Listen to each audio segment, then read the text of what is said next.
Good afternoon, ladies and gentlemen. It's our chess show on Pod TV. My name is Sasha Star, and we have today Professor Ken Regan. Welcome to the show. Yes, thank you very much for having me on again. Welcome to my porch. Yeah, and great to have you as always. And Jim Eat from Eat Foundation. Welcome to the show, Jim. Thank you, Sasha. I look forward to today's chess. Yeah, great. Although today is a great day to talk about investments as well, because the market performs fabulously well today. And as we discussed yesterday on the show, it was a big question about what will be the numbers of Right. ICPI. So far, it's doing a great job. Earnings are good, so we'll see. Okay, now today let's pay attention to World Cup. Chess World Cup. We have we had a great contingent from US. Now, unfortunately, Wesley So is leaving the tournament after unremarkable loss and then a draw. So Fabian is fighting, and I think he'll make it to next round, or already made. Um, and of course, Nakamura is a fighter, and that's all ahead of us. See now, again, what He you goes would to tie. like to Nakamura goes to tie breaks against the person he called the Brilliant Prague. So Yes, had, yes, had he not is. faced He's him awesome. classically. Yeah. Yeah. Well, I think Prague is enormously skillful, but I think I would put my bets on Nakamura though. He is highly effective in short time control Very true. games, and somehow he can mobilize himself really and play on a very high level when it really counts. This is a rare gift, and Nakamura has it as much as anybody else. Yeah, I agree with that too. Yeah. Mhm.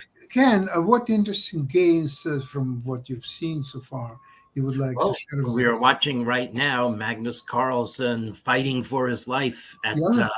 in round 2, and I have the previous game by Carlsen was also remarkable, and I have Humpy Konaru winning on demand with black against Bella Oh, Kotanashvili that's Okay. an interesting result, right? She needed to win. in a dramatic game of the women's section today. Yeah. Okay, cool. let's see. Very cool. Yep. So let me do this and just go to my tabs. But let's look first, and we'll come back to it, at the game that is ongoing. Magnus Carlsen needs to win as white. He is a pawn down in an endgame, but two of black's pawns are weak, and he has some pawns, a past a pawn that is halfway to becoming a queen. On the other hand, black's bishop controls the queen super square. important diagonal. So it's a question of whether white, after winning the c pawn, can create sufficient other chances with the other pawn to demolish black's defenses. An engine could hold this for black, but whether a real human can, we will see. This will unfold slowly. I actually want to go to the early part of this game because there was a notable double blunder Mhm. I've that, seen it. that I saw unfold in real time. Of course, my vision was helped by the computer, which the players don't have. That little bar on the left in this diagram. And so white played this hybrid Rui and then Gioco Piano type structure against the Berlin preserves a lot of dynamic chances for white in the game. The playing d4 in this position is one new idea. Seems to simplify some things, but white has dented black's pawn structure, and so long term, white can try to play for advantages against that. Indeed, the theme of black's c pawns is playing out now, 50 moves later, as we speak. Right. So normal play, and white again castles on the queen side, which And here it increases the comes. dynamics of the position. And now we come to the critical moment. Okay, actually, next move. The critical moment is here. And so one, you have a chess vision of the board. So we may laugh when chess-based plants lots of little arrows on our board, but one of those little arrows we should have in mind is that this square is checked, potentially picking up the bishop.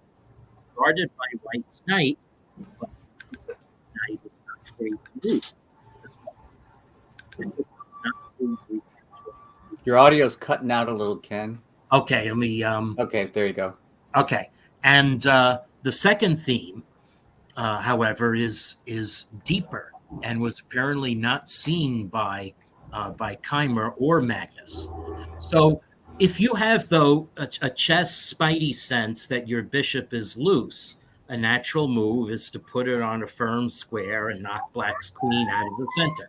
Sure. Okay, so might play that with little thought, but instead, Carlsen played a3, and now you see that bar dip down. And the reason it's dipping down is that after Black captures, well, White cannot be captured with the knight. Okay, so you capture with the queen.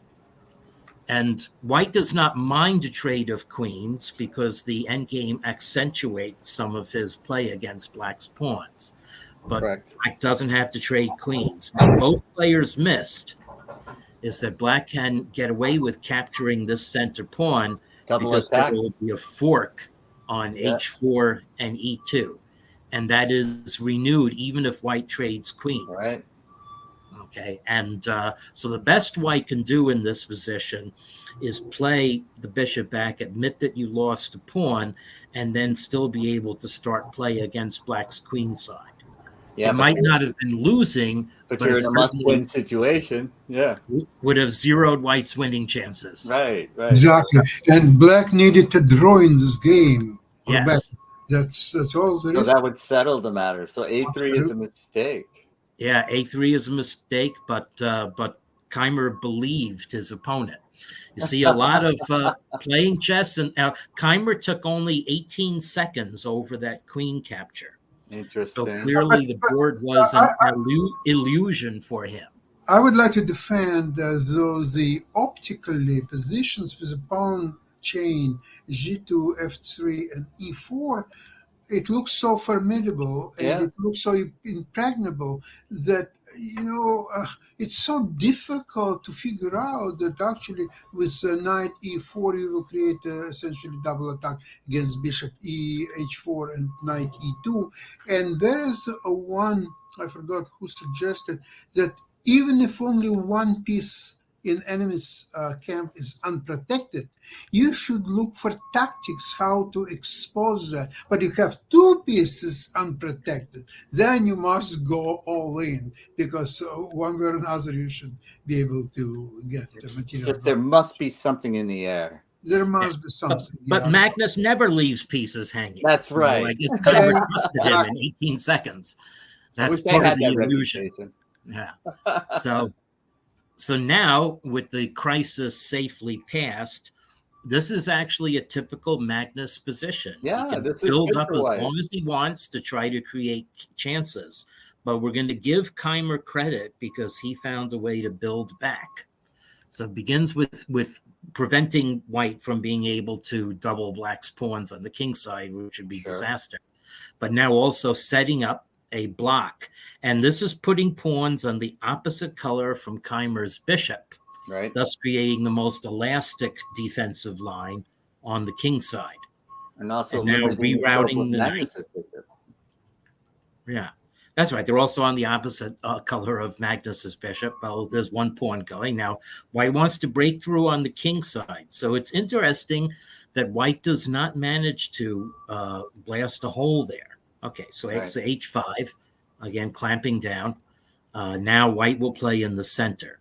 And here's what's interesting. We're going to see Black's rooks shift to the B file.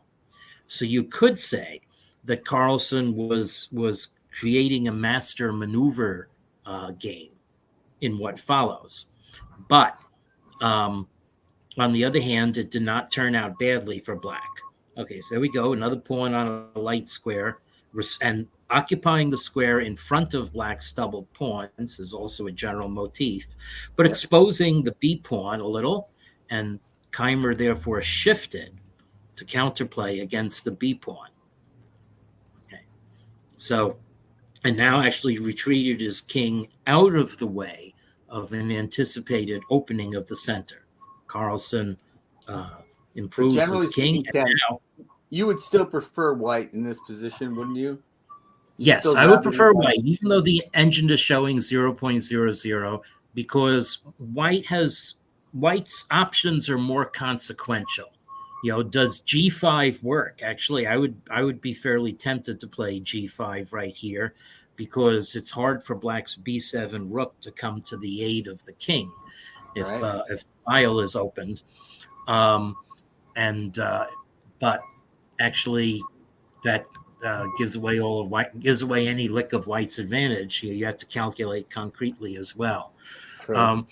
So in this position, Carlsen decided that he could not gain by maneuvering anymore, and black is threatening a4. So Carlsen made his break, and now black defended very well. The knight on f7 is an anchor in the position, defending black's pawn chain and also watching over g5. Okay, so white put pressure on the pawn chain and forced the opening of the e-file. Now Keimer counterattacked. Now white does not have to bewail the loss of his b pawn. In fact, that solves the problem of white's king and limits black's counterplay. And black's b pawn can be rounded up later. The main truth in this position is that white is threatening to invade with the rooks, and black must counter it now, which was move 39 with black short on time. So now black made the time control. But here now, white's strategy is going to be to round up black's pawns. Now white's kingside pawns may drop off at the same time, but then white is counting on having more tempi and more advanced pawns. And besides, the position with passed pawns on both sides of the board is unbalanced and affords white the most chances for the needed victory. Right. So Keimer, therefore, combines attack and defense in a very neat way, gets the bishop to d7 and takes one pawn. But the second one, we'll see, does not drop off. Okay, now Keimer switches to eliminating some of white's pieces and making his own defense easier. So this is very neatly calculated. You put the rook behind the passed pawn. Now black's pieces are optimally guarding the critical squares of advance for white's a pawn. Okay, then a check. And now, so that's interesting. This move I did not see before entering this game. The idea is that if white captures, then white would lose the a pawn. So the pawn is safe, and white's actually in a bind. White's rook doesn't have, can't go anywhere. So white activates. That seems like a forced move, right? Yeah. Now, apparently bishop g2 was a slip. Okay, so this is happening in real time, and also incidentally, the computer has, as white has made some progress, and also the fact that black did not round up the h pawn really hurts, because white's h pawn is fully the equivalent of black's 2. Indeed, black's g7 pawn is a weakness. Right. So maybe I should not be so. So when I saw this, I saw black's rook on a4. I thought that this was a solid defense, but I may have to eat my words here. Well, the white king is going to go to c5. Yeah. And so the bishop is going to be trapped on that diagonal to hold the c pawn. So then you can, it seems to me, pile up on the g7 point. Yeah, so you're right. There does seem to be winning chances here. Yes, and now after bishop g2, the computer says white is winning. So this may be. Wow. Yeah. I wouldn't have gone that far. It says far. in the Val over 2. So. Very interesting. Yes, it's white's move keeps black from Activating the king. Yeah. Let's see what black should have done. Was it bishop e2? No, that would have just lost the pawn. So yeah, it was bishop e2 actually. So in fact. Oh yeah. The move was bishop e2 to keep that pawn under irons, and then activate the king. And maybe it's hard for white to make progress in this position. You can play g5, you can play king e7. Well, yeah, okay. Yeah. I mean, obviously, this will need a lot of analysis. Positions with rooks. And wait, I'll tell you, I don't think I would have found bishop e2. I would have played bishop g2. I would have played very similarly to black in this position, I think. Yeah. That Maybe was more natural to me than bishop e2. You know what? Maybe black is thinking that he could play bishop d5 in this position. Wow. But then you don't have to be Tigran Petrosian or someone to realize that white is going to capture that bishop. Right. And now... Not all exchange sacrifices are equal, yes. Yeah. And even though, black has, even though material nominally favors black, white's pawns are tempty up, and black's pawns are restrained. Right. If black had played g5 and there was no en passant, that might be enough counterplay. But really good of you to point out how h5 is really restraining black's king side, and now that's the fact that it didn't fall makes all the difference. Yes. So now. Okay, so let me switch. I'll give you a chance, but otherwise I propose switching to the consequential game in the women's section. Okay. Okay. All right, so this is a wild game. Humpy Koneru needs to win with black to level the match in this game. Right. And what she trotted out was, is she going to play the French defense? Well, white has drawing lines, like the exchange line against the French defense. No, she played a move that I was notorious for playing in the 1970s. And I had some really stellated games with it, like losing in 25 moves to Jay Whitehead in the U.S. Junior Championship. So I do not have fond memories of playing like this, but here we go. And she turns it into a classic hippopotamus. So she plays d6. And so now the knights come out. So you can play these first 8 moves in your sleep. Correct. White is playing like Reinfeld, and black is playing like Seinfeld.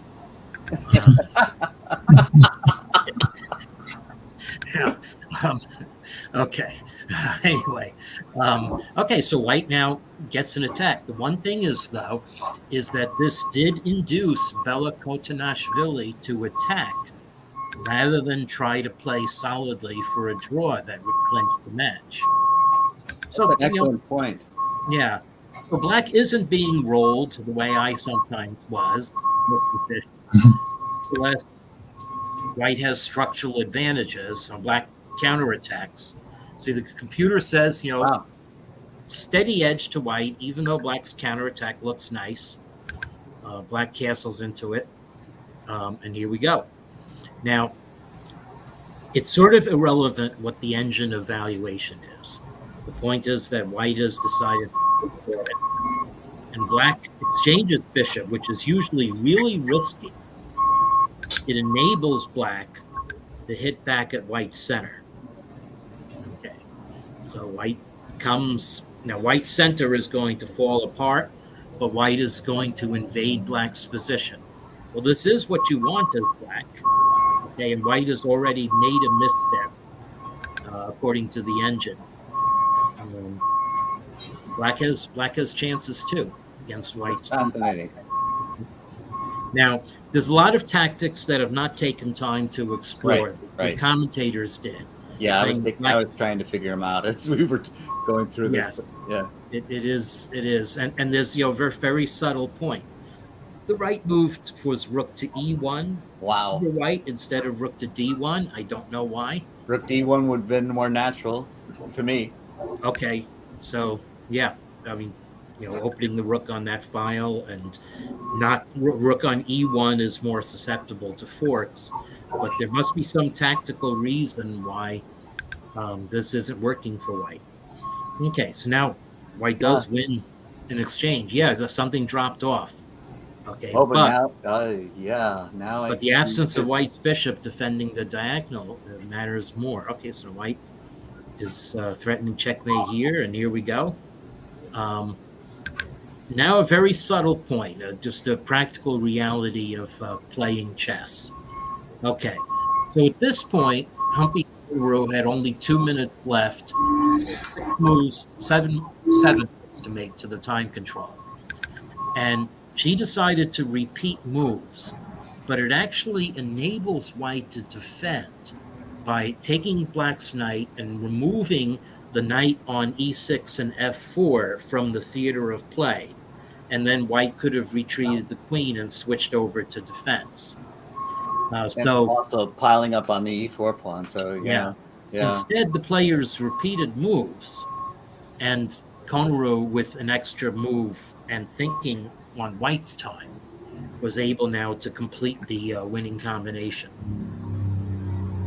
So you have to play this accurately, but here we go. White has lost this pawn, and now Queen c5 is a very crucial move to prevent White's king from escaping, and also guarding Black's knight.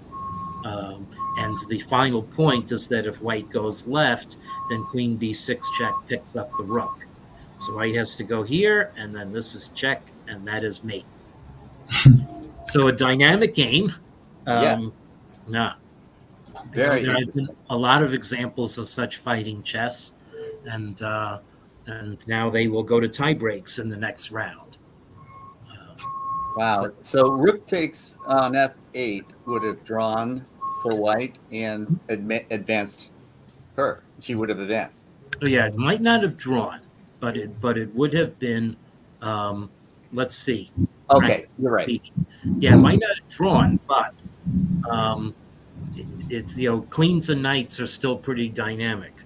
But it does look like White is going to capture the e4 pawn at the very least. Whether Black e3 is available move. That's true, Sasha. Oh yeah, so maybe White thought that e3 could be played in this position, but this actually seems. Are you getting mated with e2 check? Apparently not. No. Let's see if you.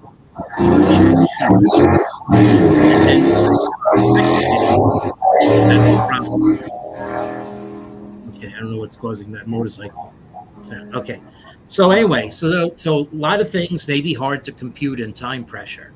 Right. Oh, absolutely. Yeah, I'll go back to us, and if we have time, we can look at Magnus's game from yesterday too. But otherwise, yes, very interesting. I also like the fact that you kept pointing out that what was at stake. Somebody had to win that game, win with Black, and White by being aggressive actually sort of played into Black's hands. Yeah, but Black provoked it with my opening. It did, absolutely. So, so let's actually what we should do is take a look at Carlsen's game, his live game. At that game, and now it is definitely a winning advantage for White. Only a few more moves have been played, so I guess I should share my screen again. Yeah, because I definitely gave White winning chances in that position, but I would love to see how it played out. Yeah. Okay. Well, we are now here, so this is. Let's see if when we last looked, White had played Rook F5, and Black's reaction was to hit the Rook. White played Rook F4, maybe another move. It's defending the C4 pawn because White's preventing an attack on the H5 pawn. Yes, that's right. So now there we are, C pawn defended, and White has been able to rearrange his pieces. Rook from C5 to F4, and King now sitting on C5. That looked forced to me. Oh, I didn't. Yeah. Well, now what White has done is White is knocking the Rook off the A file. Exactly, and this I did not see coming. Yeah. Very. So that's actually a really pretty pirouette of White's King. it was on C2 to D3 to D4 to C5 to B4 and now to B3. Yeah, and you don't have time to go after the H pawn because there goes the A pawn. There goes the A pawn. And not only that, black's bishop used to control the A8 to H1 long diagonal. Yeah. And now it's been completely knocked off. So this is a magician, in terms of theme. How did white take the diagonal away from black? White's bishop is controlling the diagonal to G7, which is lurking over black's head as well. There's no way to stop the pawn. I think we see resignation here, in fact. Well, he has to pay for failure to play knight e4 with at least a draw and going in the next round. He missed it, and now there are the consequences. Well, that was his chance, yes. That's a chance. That's a real chance, yes. Mm-hmm. And so he's going to get the bishop out of the way to bring the rook back to cover A8. Mm-hmm. Okay. Yeah. So it looks like they will go to tie breaks. And of course, Magnus Carlsen is, he or Hikaru, they might be playing a match to determine who is really the best rapid and blitz player in the world. But I'll just show one other thing. Actually, I'll go straight to turn 30 in this. This was Keimer playing white. And they reach an endgame position like this. And, the engine is saying 0.00 equal, but that doesn't match the reality of playing this position.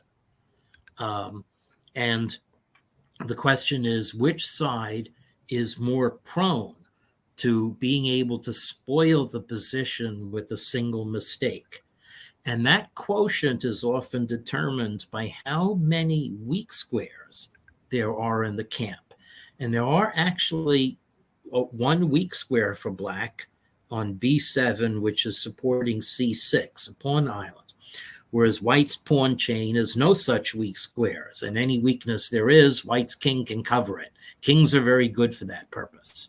And black has 2 pawn islands, and the white has... Exactly. Yes, I want to emphasize that this is something that came to me later in my career, the idea of having 2 pawn islands versus 1.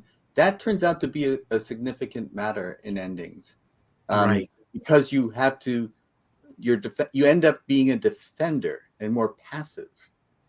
Right. Is that correct? Is that a good way to put that is correct, and especially if you're not able to go over on the aggression with your passed B pawn in a position like this. Right. So the principle I want to bring out is being talked about more. It's called the zone of one mistake. White can't really make any mistake that ruins this position, but as we'll see, black can. Interesting. So black, very interesting to me. Yeah. So black, so H5. May I ask you, in this position, instead of playing rook A8, could have black just played G6 and white would never win this position? Yeah, that's probably true. Well, I mean, white does have you have to worry a little bit about E4 as a move and whether that would not. But on the other hand, the point of your G6 is that after E4, white's knight is not entering the game. So yes, so I agree with G6. F4, and after knight F4, I will play H5, and maybe black is even better. Yeah, that's right. Yes, so this is definitely good. It's actually in some sense playing against E4. I do like G6 as a move. What do you do just on rook B1? Rook D1 or B1? B1. B1, yes. So this may be why, the engine just says already black is better. It just battened down the hatches. Yeah. So that's interesting. It is. Okay. Yeah. I don't see how black is better. Whatever. The engine valuation switches wildly. Okay. Yeah. So this is anyway, what Carlsen and holding the position seems right. Yeah. Was relieving the pressure on the B pawn by trading a pair of rooks. And then white's rook on C5 is can't maneuver very well. Correct. However, what this gave to white was this beautiful outpost on f5, and white now is able to support it and put pressure on black's position and is not moving the rook on f1. Okay, so black has drifted a little bit. Like, I don't know what rook a2 is doing. It's not going to follow up, and it wasted a move. Now black gets to trade the pair of rooks, which was the idea 5 moves ago. Right. But you still have to organize your position. And now we will see the one mistake. There it is. Yeah. So, as I said, it's a equal position, but it makes a difference. To me. It looks equal to you, but maybe the consequent idea of king f8 should have been to trade the knights and exchange white's active knight and lessen all the the pawn danger. endings are drawn. So Yeah, that's right. No, I don't see white having real winning prospects in a rook ending. Whereas now the point of this and the point of white having played g5 is that if black guards the b pawn, say by rook b1, then white has rook f5, and there is the second invisible weakness in black's position. Besides b7, also f7, and it's a which weakness. I would not have picked up on myself because the knight was blocking the rook from making that move. So, it wouldn't have occurred to me that f7 was a weak point. Right, but it was. And whereas Carlsen actually played against white's f2, but it was nothing. Right. So anyway, and now black actually is lost. So so even a world champion cannot save this because there is no active prospect in the position. You lost your passed pawn. Black actually tried to rebirth a passed b pawn, but white's center is just too powerful. Yes, I agree. So it's not just that you've lost a pawn; it's that white just has to bring the king in, and here comes the center. And then we'll scroll through to the end of the game. All the most counterplay over, maybe a little bit fine run because you have to see that at b2 you have knight c4 check. But that isn't hard to find. White's knight, that is not hard to find. White's knight is back, white's army, and this is where Carlsen gave up. So, the most interesting games are still ahead of us. Each round is becoming more and more interesting. A lot of how Garry Kasparov used to call them chess tourists are mostly gone. So the cream of the cream. Now, what do we think of this format? A few moves later. What do we think of this format in general? It seems to me very exciting. Yes, a lot of people are praising it on Twitter. Yes. You see, this is actually a very close formula of Grand Slam tournaments in tennis. But you see, in tennis, the difference, though, is that because there are 4 Grand Slams a year and several others, Masters 1,500 or so on. So even if you lose in first round and sometimes, so I'll tell you, I'm watching now Toronto and Montreal, the 500 tournament. A lot of the top players are coming here for paid practice. They don't care about the results. So let's see, Zverev is losing 6-1, 6-2 to somebody. I don't remember who is that somebody. So essentially what he's saying, okay, so we came here to practice. Let's practice. Oh, you want to win? Oh, you need money? So tell me that. Okay, here's the money. Go, good luck. They are so rich and they're paid so much, they just don't care. And it's like the pre-Wimbledon tournaments. Yeah, everybody's there just to get in form. Just to practice, paid practice. It's all what there is to it. Unfortunately, there is no such thing as in chess because there are just not. There's no depth of so many. This is the next step in chess. I think you're onto something there because I don't understand why they wouldn't run these tournaments at least 4 times a year, maybe 6 times a year. So then, first of all, it would mitigate this huge difference between this close 2,800 or so club where it's you cannot. Everybody gets a shot. Now in this tournament, everybody gets a shot. Now you have to fight to defend your points. Yeah. Because when you play, say, Zinfeld Cup, so this 2800 playing against 2780. Okay, so here's a draw. Okay, Yeah. you want to draw? Okay, here's a draw. And nobody from outside has any chances to penetrate it. That's It's right. out. So they're playing their own chess, and these people play their own chess. And there is no a point that they can Fascinating. each other. Yeah. Fascinating So, point. I'm think- really with you on this. Yeah. At least four tournaments a year like this, and again, since Magnus Carlsen is not defending his title, and this Jingle Jan probably will not defend his title either, Yeah, the who cares? meaning of the world champion, as much as it was prized for 200 years, and it was such a big deal. There was Capablanca, there was Wave Tao. goodbye in the rearview mirror. It doesn't matter. The time has gone. The Well, time- what you're saying may take us back to 25 years ago when this tournament was instituted as a world championship, as FIDE's response to almost no, Kasparov. but I'm not saying that this should be world championships. All I'm Right. saying is that should be a form of a grand slam, as in tennis. There's Yeah. no such title as the Yes. world As champion. in golf as Nobody well. cares about it. Mhm. What do you care? Okay, the organizers, let's see, in Australia, okay, they have their own flag of Grand Prix. They organize it. It's becoming a huge event or so. Done. Over with. French Open. Okay, great tournament. Everybody's happy. Paris, City of Light.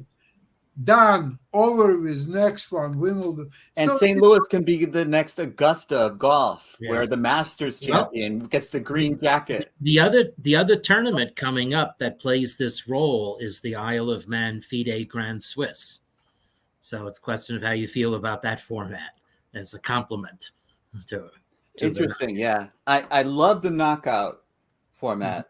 Yeah. exactly. And but I would people have a I would like to remind the you argument. guys that the century ago, or even more than that, the most popular form of chess was match, not tournament of any kind.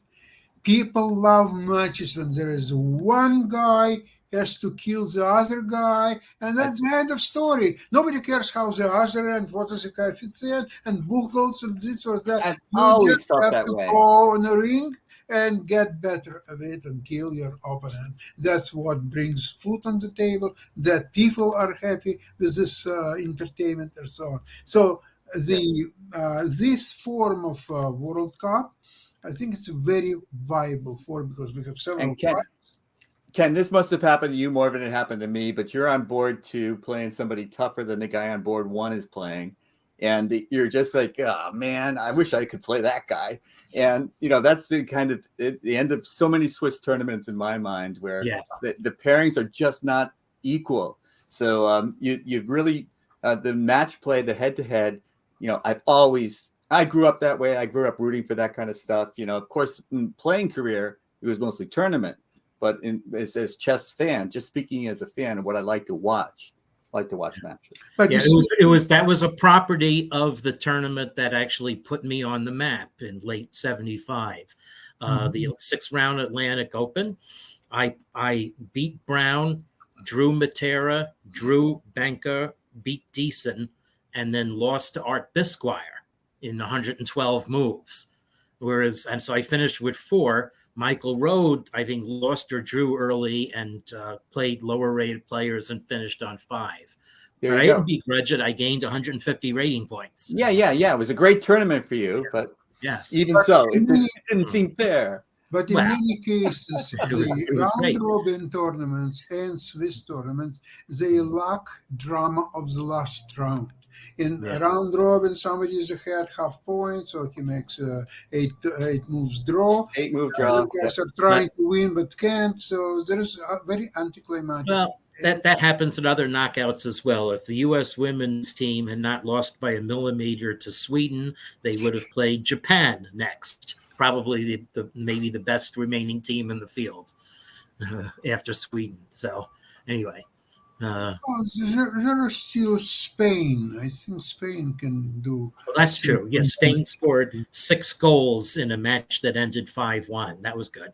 Anyway. No, but this is a pure elimination. Look, if U.S. team for 120 minutes cannot score a single goal against Sweden, regardless how strong or weak Sweden is, does the U.S. team deserve to be considered as world champions? Not this year, maybe next year, maybe a year ago, but not this year. They are eliminated. Goodbye. Go and try to improve. It's very hard to repeat, and it's very hard to repeat again. Okay, whoops. Oh, you froze at saying goodbye. That was time. Yeah. Okay, guys, I would like to thank you so much for today's program. Yep. And see you same time. I just want to do one quick shout out. Sorry. Yep. Yes, please. Just one quick shout out to one notable anniversary. This is Mark Crowther, The Week in Chess, reached 1,500. It takes almost 30 years to get there. The indispensable weekly service of games. And in fact, I'm using his versions of the FIDE World Cup games for my screening. So, okay. Week in Chess. Yep. Okay. All right. Thank you. Yep. Okay. Thank you to all. See you next time. Bye-bye. Bye-bye. Bye-bye.